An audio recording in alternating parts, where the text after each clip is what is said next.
நம்ம கடைசி வரைக்கும் போணுச்சுன்னு சொல்றோம்ல, அந்த டெத்ல இருந்து ஸ்டார்ட் பண்ணிடலாம். ஒரு டெசிஷன் இப்போ வந்து சோசியல் மீடியால அதிகமா பேசப்பட்டுக்கிட்டே இருக்கு. என்னன்னா, திலக் வர்மாவ அந்த 19த் ஓவர்ல வந்து கடைசியில வந்து ரிட்டயர்ட் அவுட் பண்ண வச்சாங்க. அது சரியான முடிவுன்னு நினைக்கிறீங்களா?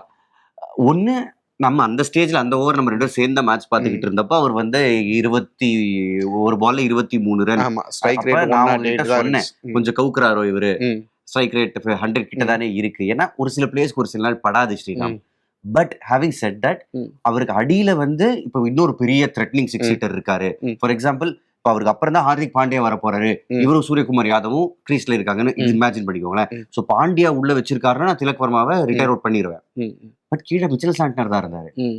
ஸோ சாண்ட்னர் ரெண்டு பால் 2 ரன் தான் அடிச்சாரு. ம். முழு பொறுப்பும் ஹார்திக் பாண்டியா மேலதான்றப்போ ம். திலக் வர்மா உங்களுக்கு இன்னும் கொஞ்சம் எட்ஜ் கொடுத்துருப்பாரு. ம். எனக்கு தெரிஞ்சது பண்ணிருக்க வேண்டாம். ஆமா, இந்த டெசிஷன் 2ஆ பார்க்கலாம். அவர் இருந்திருந்தாலும் நீங்க ஜெயிப்பீங்களா மாட்டீங்களான்னு எந்த உத்தரவாதமும் இல்ல. ஏன்னா பெரிய டார்கெட் இருந்துச்சு லாஸ்ட் ஓவர்ல. அவர் இல்லைனாலும் எந்த உத்தரவாதமும் இல்ல. அப்படிங்கிறப்போ நீங்க அந்த பிளேயரை தான் பேக் பண்ணியிருக்கணும் இல்லையா? ஏன்னா திலக் வர்மா எம்ஐயோட கோர் பிளேயர். அவங்க ரீட்டைன் பண்ண ஒரு பிளேயர். பெரிய நம்பிக்கை வச்சிருக்கிற ஒரு பிளேயர். அவரை போய் வந்து நீங்க வந்து ரிட்டையர்ட் அவுட் பண்றப்போ அவரோட நம்பிக்கையெல்லாம் உடஞ்சு போகும்ல. அது ஒரு விஷயம் இருக்குல்ல. சீசன் ஃபுல்லா ஆட போற ஒரு பிளேயர். எஸ், ரொம்ப நல்ல பாயிண்ட் நீங்க சொன்னது. அண்ட் ரீடைன்டு பிளேயர், ம்.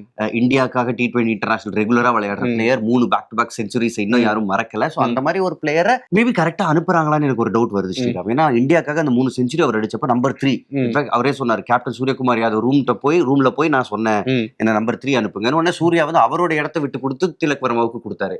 பட் இந்த பர்டிகுலர் டீம்ல நமந்தீர் நம்பர் 3 வந்தாரு, எக்ஸலண்டா விளையாடினார், நான் இல்லைன்னு சொல்லல. பட் திலக் வர்மாவை நீங்க ஃபினிஷரா யூஸ் பண்ண போறீங்கன்னா அப்ப இந்த மாதிரி மேட்சஸ் அவர் கொடுக்கணும், எக்ஸ்பீரியன்ஸ் அடைய. ஏன்னா ஒரு எக்ஸ்பீரியன்ஸ் ஃபினிஷர் கிடையாது. அவருக்கான ஸ்பேஸ் கொடுக்கணும்ல. நீங்க அவர் ஒரு ரோல்ல ட்ரை பண்ணணும்னு நினைக்கிறீங்க.